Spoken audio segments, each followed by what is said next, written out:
Chapter 1709. Nansheng was the unluckiest of the 5 countries in the world. First, Nansheng was destroyed and the Nanman massacred.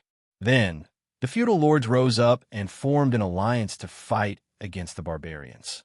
After more than 10 years of war, all the prefectures were in a state of waiting for development. But from time to time, mobs and bandits would cause trouble. Jiang Pingji had the intention to govern, but it was a long project that could not be solved in 2 or 3 days. Everything had to be done in a down-to-earth manner, one step at a time. After dealing with Hua Yuan's matter, Jiang Pingji was not in a hurry to leave Ningzhou with her people because something was holding her back.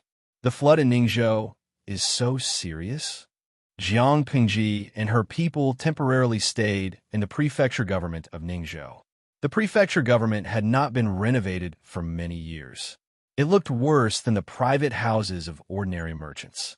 Fortunately, the prefecture government was not a jerry-built project. It could still be lived in after some cleaning. Jiang Pengji stayed there for 2 days. When she was free, she thought that the prefecture government should have the files of previous years. It was also the best way to understand the situation in Ningzhou. She ordered people to sort out the files that had piled up in the state mansion. As soon as they opened the storeroom, they were shocked. Piles and piles of files were haphazardly piled up, with a thick layer of dust on them. The rancid air inside was so choking that it was hard to breathe. They sorted out the files in the warehouse for 2 days before moving them out.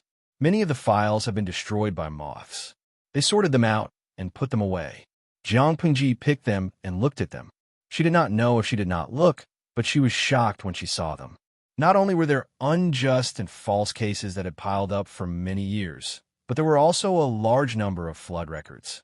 After looking at them, Jiang Pingji knew that there would be floods in Ningzhou every few years. It would be fine if the floods did not come, but when they did, the mountains would be flooded. Countless people would die, and many crops would not be spared. Jiang Pengji asked them to find the bamboo slips related to the flood control.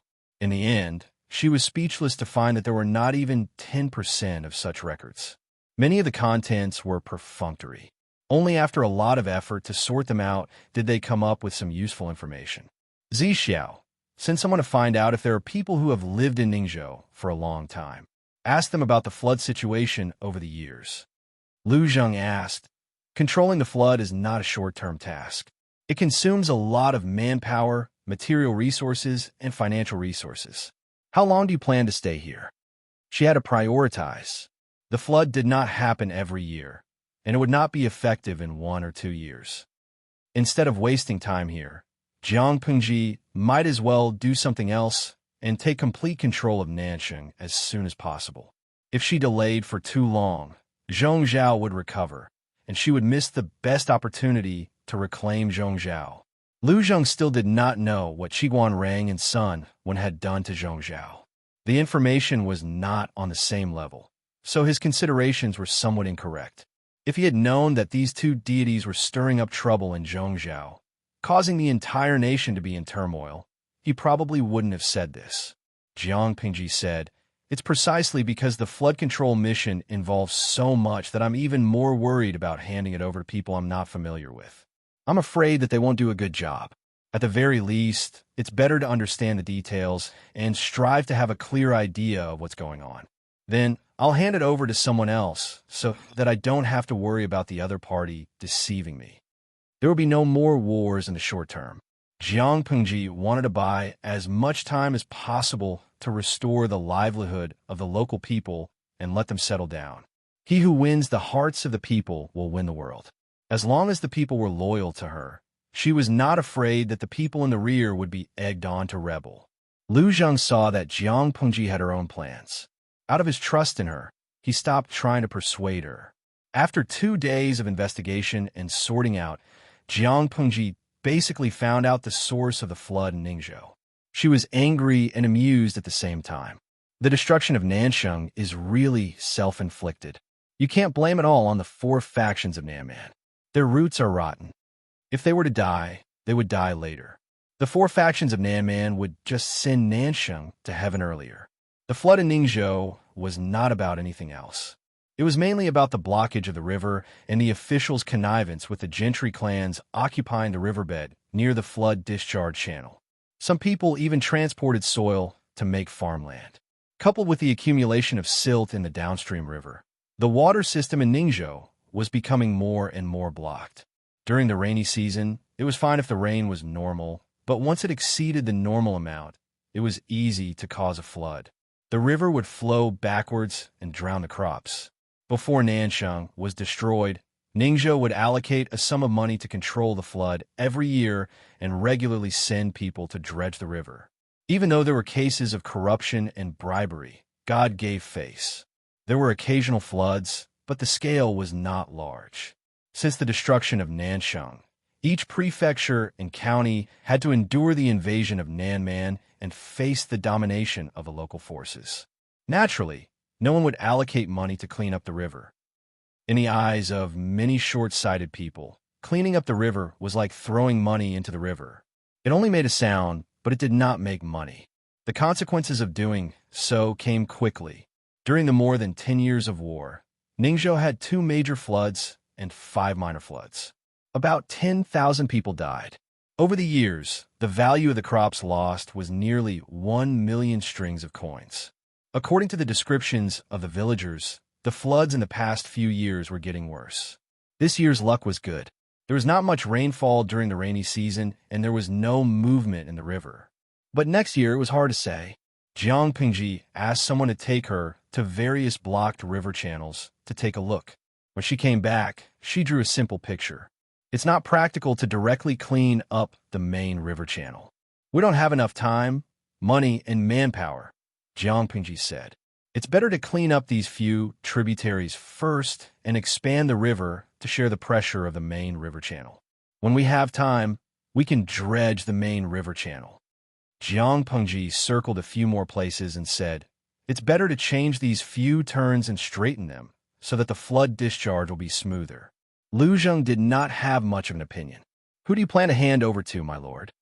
The original government office in Ningzhou had collapsed. Before Jiang Pengji attacked, the internal affairs of Ningzhou were controlled by the local gentry. It was almost like a local court. She cleaned up a wave and got rid of the vermin, but there was no one available. Jiang Pengji thought about it and said, didn't we issue a recruitment order a while ago? The first batch of conscription has been issued. Pick a few reliable people from them. All right, that person call me you is not bad. I remembered that one of the questions in her answer sheet was to simulate how to manage the river channel. Her hypothetical suggestion is quite feasible. It's not just an armchair strategist. It can be seen that this person is also a man of action. He's worth putting in an important position. Jiang Pingji never cared about the background or qualifications of the people she hired.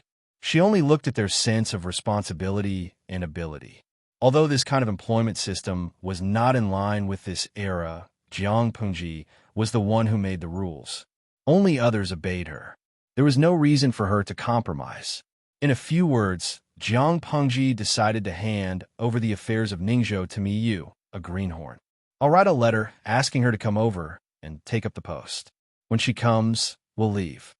Even if Miyu had confidence in herself, when this letter of appointment was placed in front of her, she felt like she was dreaming. Chapter 17:10. Milady, is this true? When it was time for dinner, the concubine delivered a sumptuous meal to Miyu on time. Unexpectedly, she was staring at a letter of appointment in a daze. She casually asked what was written on it, and Miyu said that it was a letter of appointment from Duke Lanting ordering her to take up her post in Ning Province. The concubine was shocked. Miyu said, this letter of appointment was personally handed to me by Duke Lanting's trusted aide, so it can't be fake.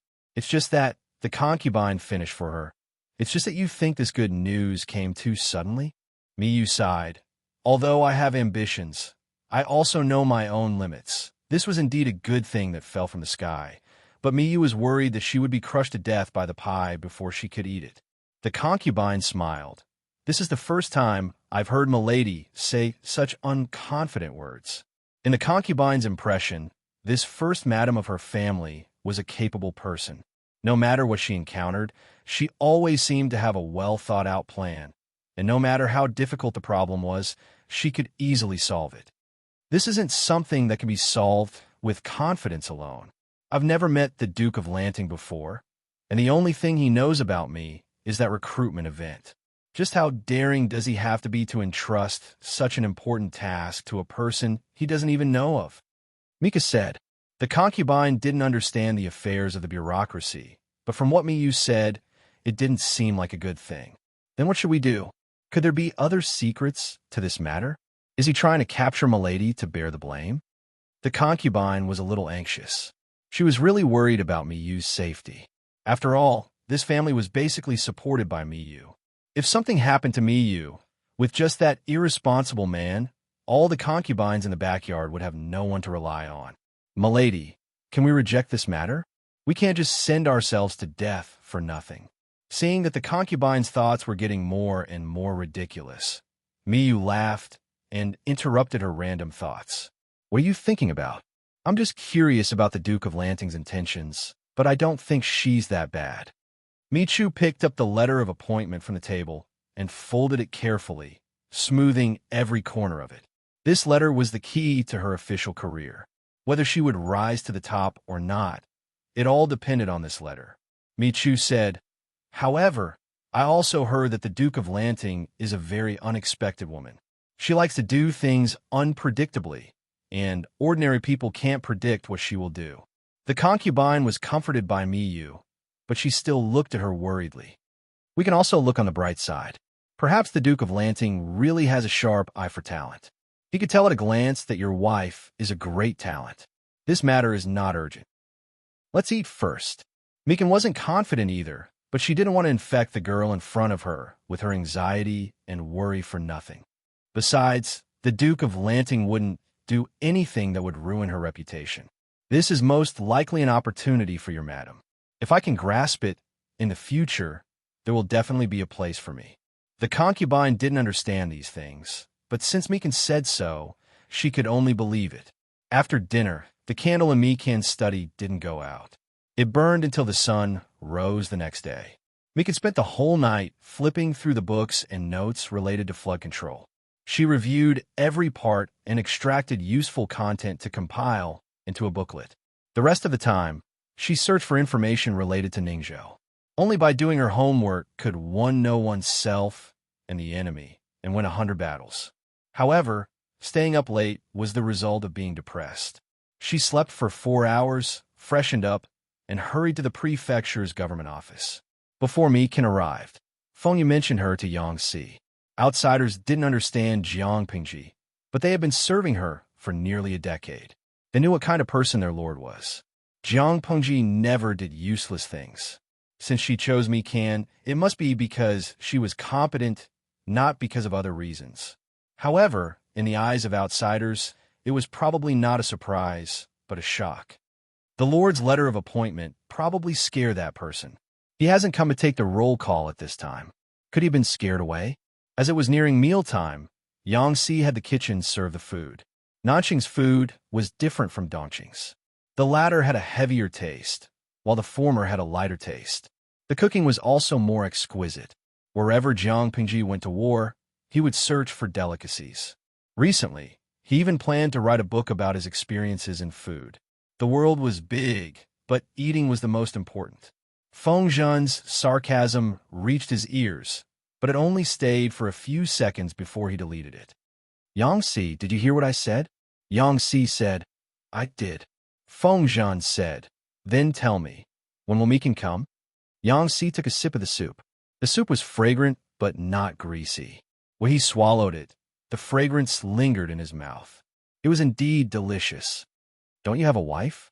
Why are you so concerned about Mikan? Feng Zhen, this guy really didn't listen to what he said. Yang Si saw that Feng Zhen's face was showing signs of darkening. He coughed lightly and became slightly more serious. Which of the women that my lord has taken a liking to is simple. This Mikan is the same.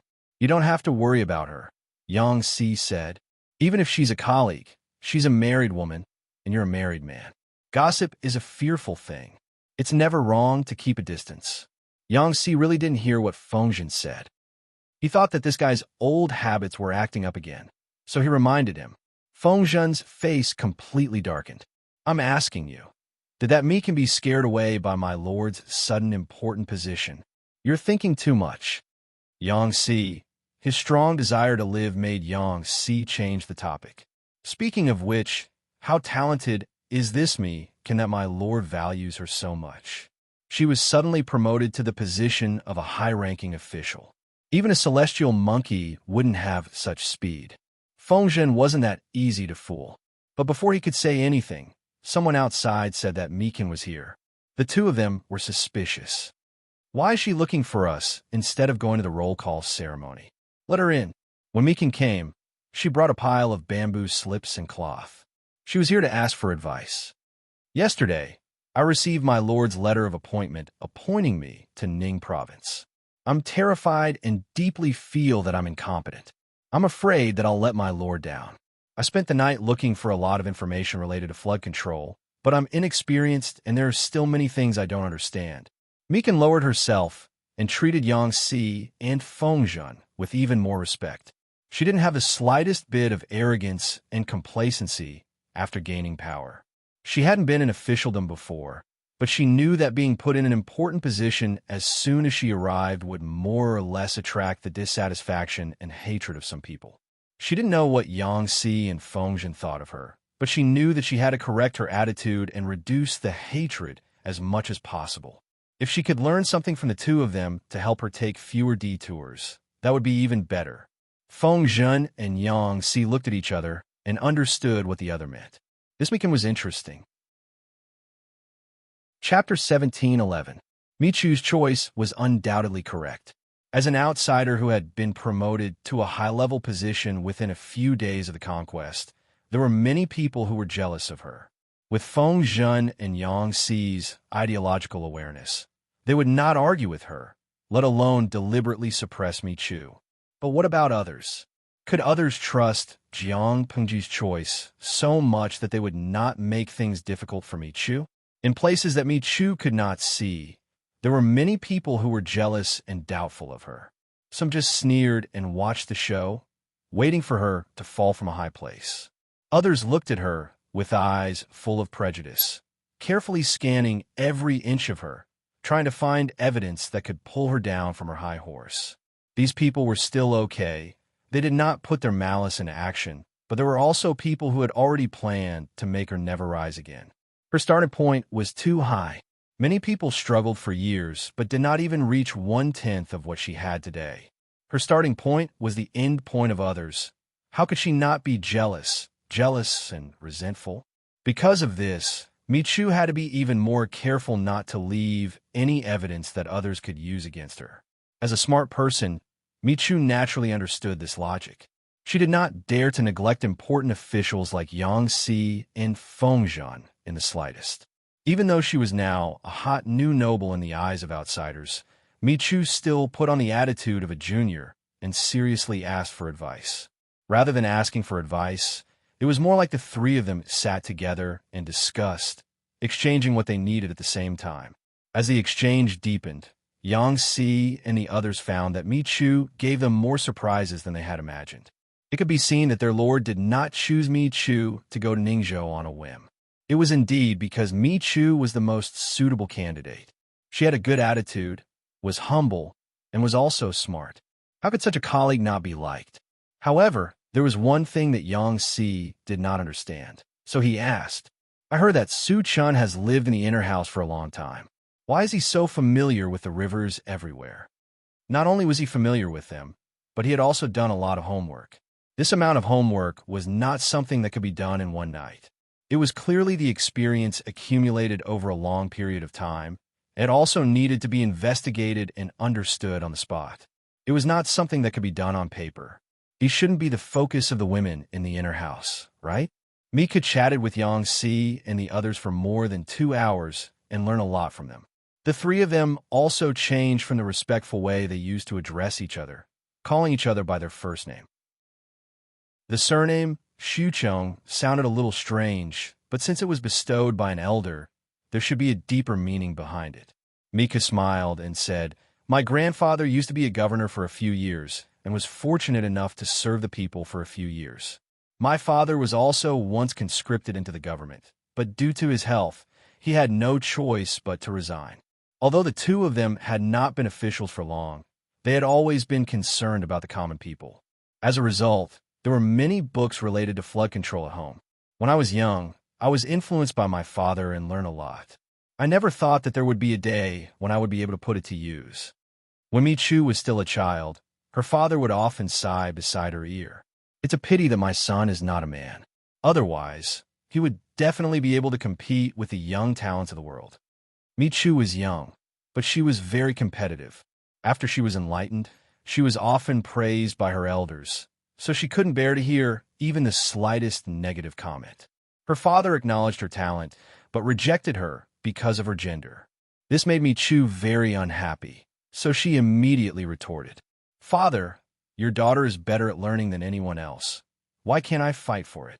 Her cousins were all older than her, but none of them were as smart as she was. Even though they were enlightened a few years earlier than her, they were still beaten by her.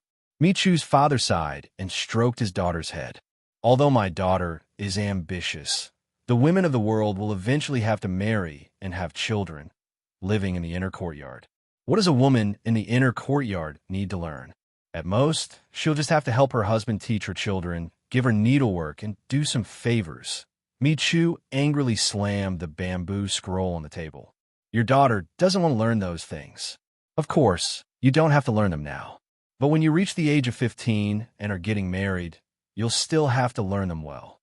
Despite her young age, Michu had a good memory. Even now, she still remembered what her father had told her back then. As she grew older, Michu continued to be a top student. Those peers who were defeated by her couldn't catch up to her, so they used words to attack her.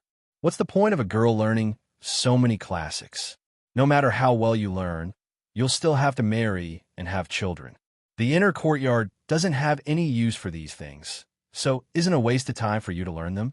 You might as well learn the 4 arts. In the future, you'll be able to play the zither and flute together with your future husband, appreciating poetry and painting together.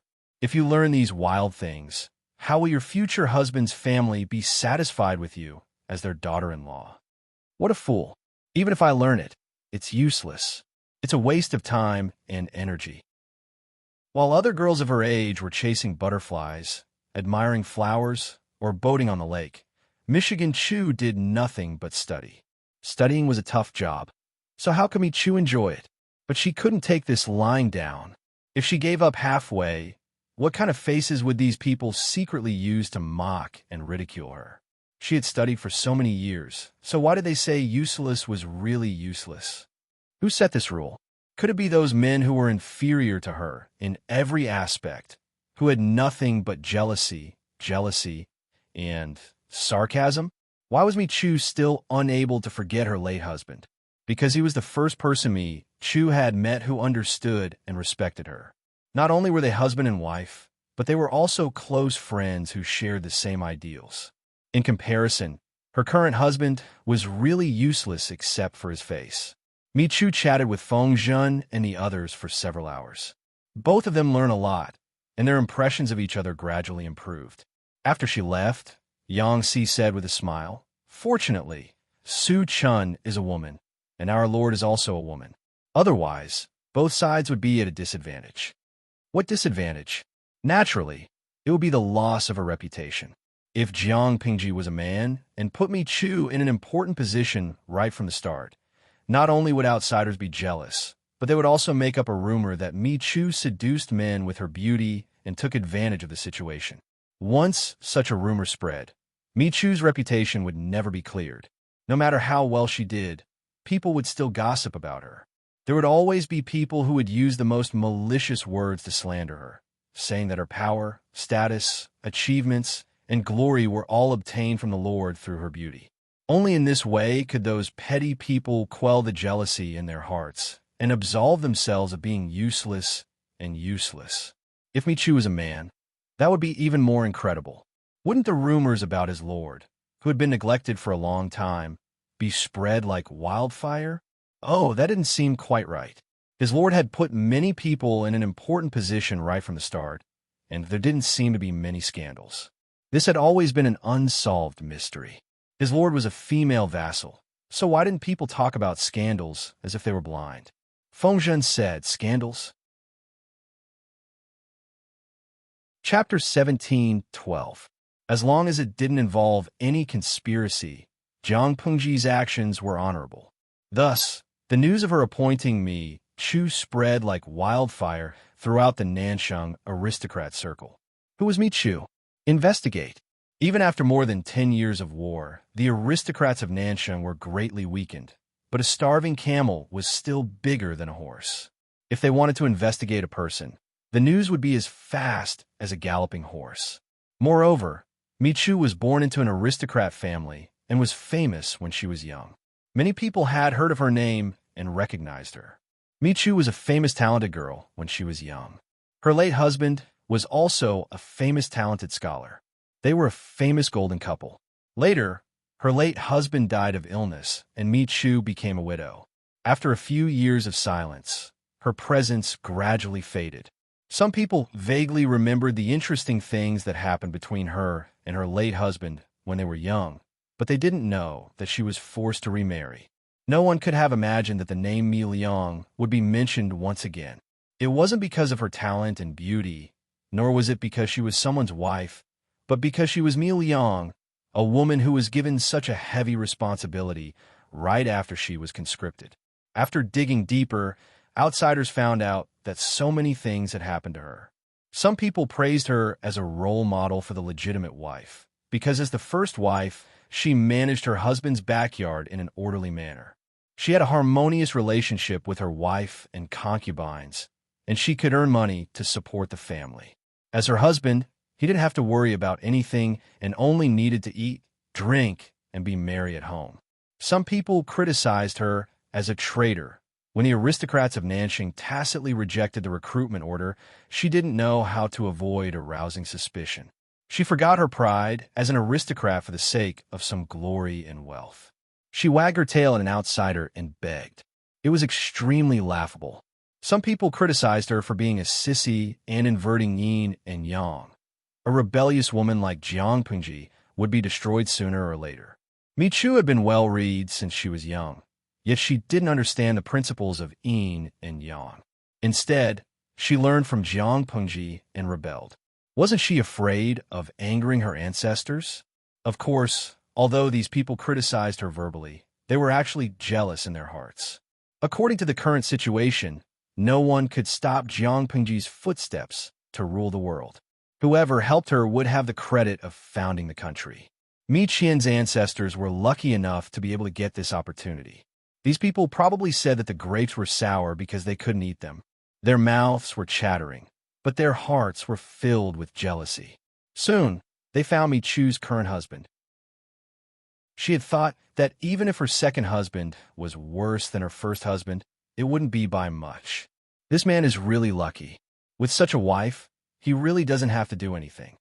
If he were to marry a wife like Mi Chu, it wouldn't be 30 years less of hard work. It would be 3 lifetimes less of hard work. Thus, some of his friends who heard the news came over to say sour words, while others took the opportunity to make friends. Perhaps they would need each other's help in the future. Mi Qian's husband thought that he had struck it rich.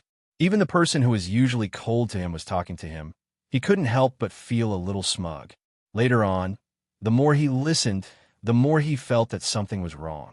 Only after asking did he find out that Mi Chu had been placed in an important position right after he was subjugated.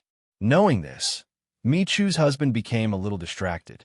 His ears were filled with the admiration and flattery of others, as well as the flattery of Mi Chu.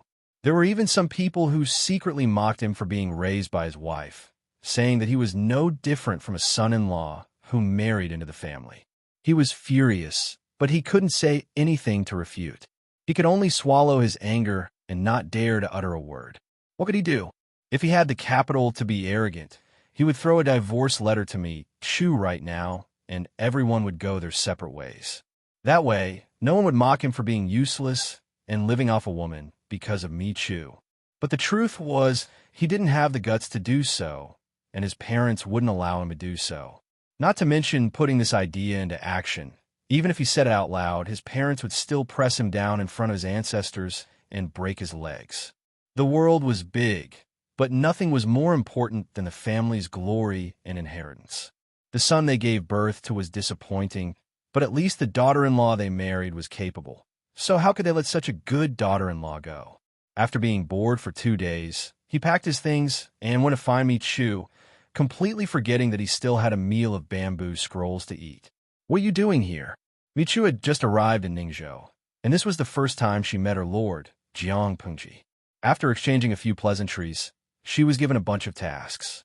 She was so busy that she felt dizzy. When she finally managed to find some time to return home to rest, the servants reported that her husband had come again. "Isn't it all because of you? I can't stay at home anymore." Seeking refuge with Mi-Chu was naturally for the sake of peace and quiet. Mi-Chu rolled her eyes and ignored him. She hurriedly finished her lunch and prepared to seize the time to rest for a while. Her husband asked, "Don't you have anything to say?" Mi-Chu yawned, feeling sleepy, and asked casually, "Say what?" Her husband said something like a divorce. "You studied and became an official. Isn't it all for this day?" As the weaker party, he really couldn't do anything when Mi-Chu proposed a divorce. After all, Mi-Chu's current backer was Jiang Pengji. Mi-Chu frowned. "Who's talking nonsense in your ear?" Her husband said, "I just feel that this day will come sooner or later." Mi-Chu smiled. "Divorce isn't that difficult, so why would you think that I'm doing all I can to become an official just to separate from you? I became an official because I'm a woman. What men can do, I can also do. The purpose of a woman's life isn't to marry and bear children, but to be trapped in the backyard for the rest of her life. I became an official so that I can stand as tall as men, or even taller than them. Otherwise, what do you think?" Having achieved a small part of her wish, Mi-Chu was in a good mood and didn't hide her ambition at all. "Isn't that even more reason to separate? What's the point of following such a useless man? Why don't you find someone who can help you?" Mi-Chu was silent for a moment. Then she said, "I'm very afraid of thunder." Her husband's expression froze, revealing a bit of uneasiness. Mi-Chu's parents passed away on a dark night of spring thunder, while her first husband passed away on a summer afternoon of drought and thunder. Normally, Mi-Chu's expression wouldn't change even if MT Tai collapsed in front of her, but when it came to thunder, she would tremble in fear. Her current husband was truly a scumbag, but even the scumbag had some bright spots.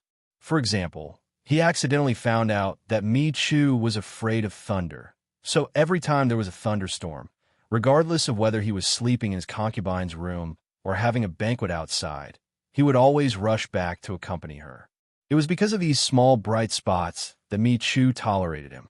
No matter how scumbag he was still her husband in name, half her relative. She really didn't want to return to being alone. After her husband passed away, she was truly alone and helpless as a widow. The scene of her so-called relatives forcing her to marry someone else was still vivid in her mind. Divorce? Perhaps in the future, but it wasn't urgent right now. At the very least, she had to wait until she had her own bloodline before kicking him aside. This man was a scumbag in every other aspect, but his face was truly good-looking, as pleasing to the eye as a room full of concubines. After this conversation, the two of them didn't talk about divorce and returned to their usual lifestyle. Chapter 17:13. Sigh. Why didn't I realize that there were so many things to do in the past? Jiang Pengji looked at the official work piled up on her desk and sighed softly. She looked like she had nothing to live for. Her work efficiency was high, but she didn't see it decrease after being busy for so long. The most despairing thing was that she couldn't see the end of these days. She really wanted to overturn them all. Nanxing can't be compared to Dongqing. Dongqing has been governed by my lord for so many years and has a set of regulations. Many trivial matters don't bother my lord. However, Nanxing's decade-long war has just ended. Everything is being done everywhere. It's normal for them to be busy. After being busy for a while, when Nanxing's post-war construction was on the right track, there would be much less things that needed Jiang Pengji's personal instructions. Wei Si patiently comforted her with a faint smile on his lips. Just looking at him made her feel like her mood was improving. Jiang Pengji was just complaining. She stopped after a few words. "It's fine if you're busy, but you keep taking up my time alone with Zixiao. That's what makes me angry. I tricked Xiaoyin into giving me this time. Wei Xi's mouth twitched uncontrollably when he heard that. Even though Lu Zheng had just joined, he seemed to have been infected by Yang Si and the rest. He had a terrible obsession with the young lord who was nowhere to be found. Jiang Pengji was also clever. She used the young lord as a shield and tricked Lu Zheng into taking care of many trivial matters. If Lu Zheng and the rest knew that their lord had been using contraception and that it was impossible to have a young lord, they might vomit blood out of anger. Don't let Xiaoyin hear this.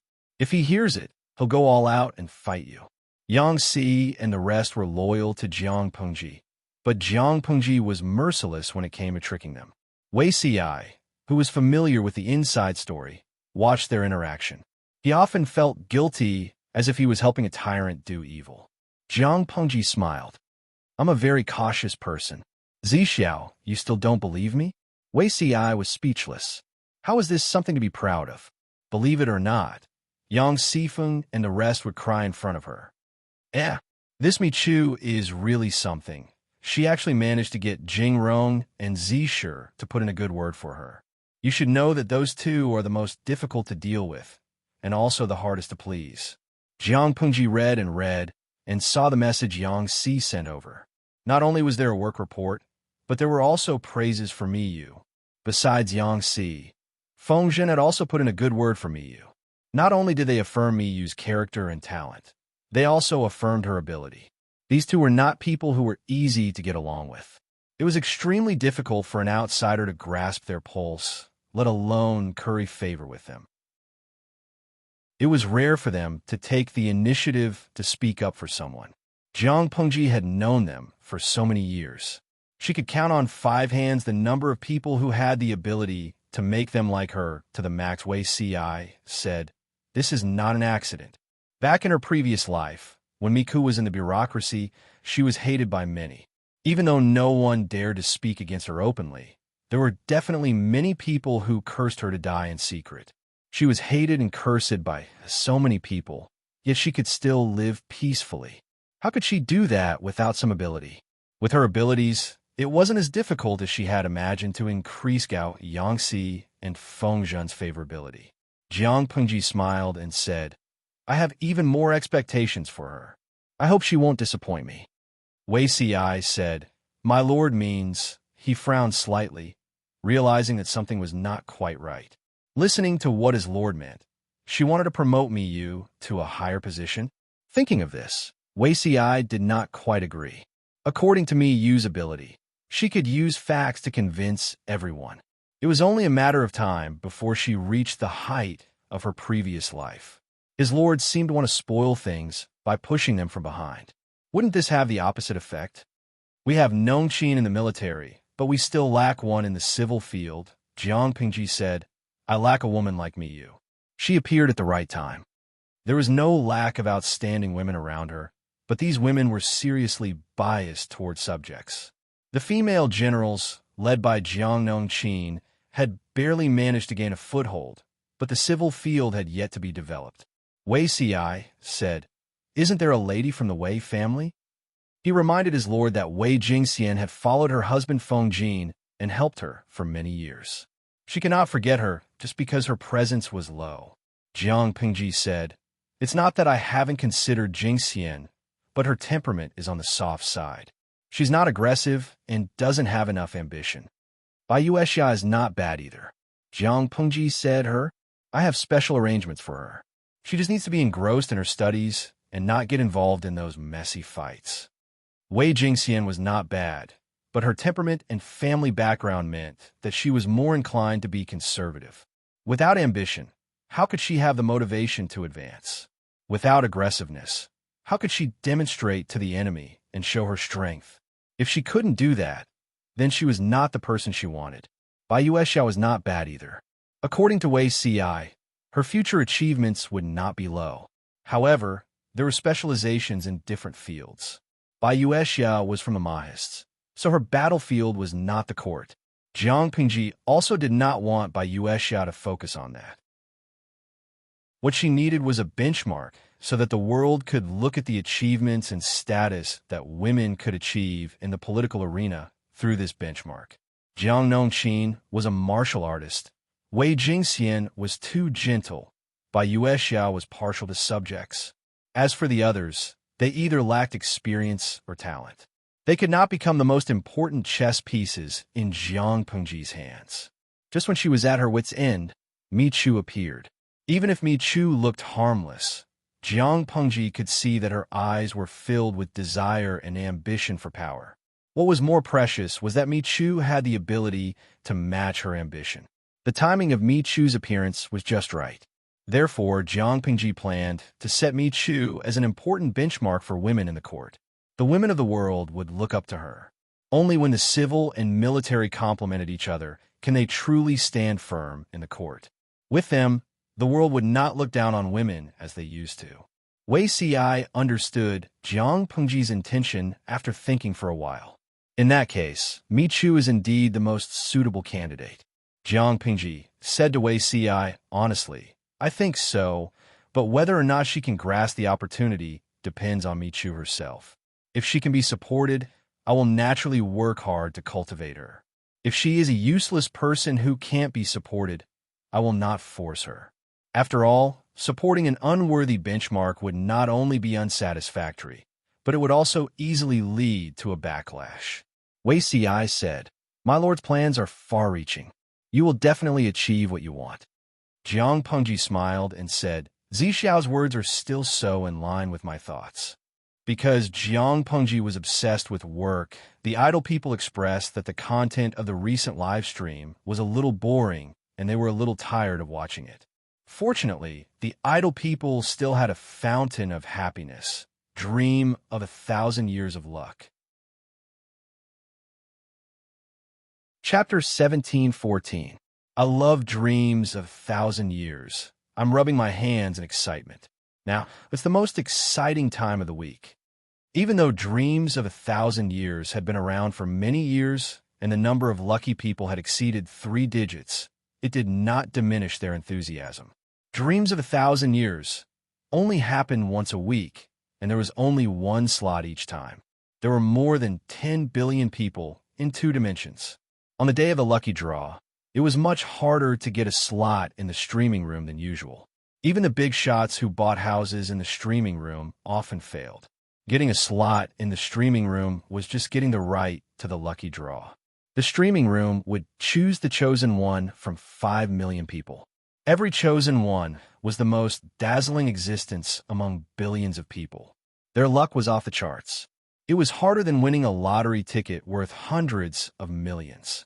Count of 1,000 faces.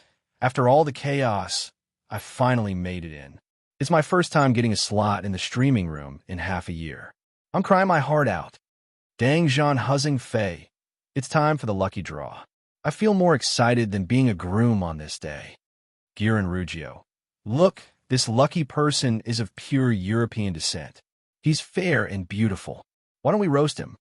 Yuan Chutian Fun. I'm curious about the identity of a lucky person this time. Is it possible for him to meet the streamer? Yubin Baobo. It's basically impossible. I've been following dreams of 1,000 years for so many years, and so far only 3 people have achieved this. According to the statistics of the big shots, only 3 of the 3-digit lucky emperors had ever been in the same frame as Jiang Pengji. There were less than 20 lucky emperors who had direct or indirect contact with celebrities in this dimension. The rest of the lucky emperors had basically transmigrated for half a day and traveled to ancient times before returning. They traveled through time with various identities, and the real identities of the lucky people were also varied. There was basically no pattern to it. It was impossible to predict who the lucky person was this week and what identity he had traveled through time. It was precisely because of this unknown that dreams of 1,000 years became more interesting and exciting. Every time the lucky draw was held, the lurking idle people would jump out. The increase in the bullet screen in the streaming room was in the tens of thousands. Jiang Pengji glanced at the screen from the corner of her eyes when she was dealing with the official documents. The lucky draw result popped up on the screen. Congratulations to the #1 playboy of the capital city for winning the slot of dreams of 1,000 years. Seeing this result, the bullet screen in the live broadcast room seemed to have stopped for 3 seconds, followed by countless question marks. Mudfish, excuse him. Who? How could such a person have the chance to transmigrate? Jiang Pengji frowned, wondering why Salted Fish's reaction was so strange. In the next second, a kind-hearted person explained it to her. It turned out that this capital's #1 playboy was a young master from a rich and powerful family. He had never committed any crimes, but he was a scumbag. The number of girlfriends he had dated could form a group, and many of them had even had abortions for him. The year before last, he obeyed his parents' arrangement and got married. The girl's family background was far inferior to his, so she couldn't control him at all. This young master was even more fearless. The red flag at home was still standing, but the colorful flags were fluttering outside. Every now and then, there would be mistresses, fourths, and fifths tearing up nameless gossips. What really made this young master famous was the gossip from last month. The 81st-tier female celebrity who failed to become a 6th-tier celebrity was tearing up a playboy on Weibo. The female celebrity also revealed a piece of gossip that infuriated the netizens. The young master was having an affair with the female celebrity the day before his wife gave birth. His wife gave birth to a daughter 2 months ago, but he didn't go back to see her a few times. He even privately mocked his wife for being pretentious with the female celebrity. It only took a few hours for a woman to give birth. Others could walk as if they were flying the next day, but she was pretentious and had to stay in the hospital for 2 months. The young master liked the new and got tired of the old. Soon, he got tired of the female celebrity and wanted to break up. The female celebrity wanted more benefits, but the young master refused. The two of them broke down. How could the female celebrity be willing? The young master had only fulfilled half of the resources he had promised to give her. There was still the other half. The young master was impatient with the woman who didn't know what was good for her. He was annoyed by her pestering, so he decided to freeze her. The female celebrity was just an 81st-tier celebrity in the entertainment industry. Freezing her was something the young master could do with just a word. The female celebrity was also angry. Once she was angry, she decided to perish together with the young master. She gritted her teeth and made up her mind. She simply revealed on Weibo that she was tearing up the young master.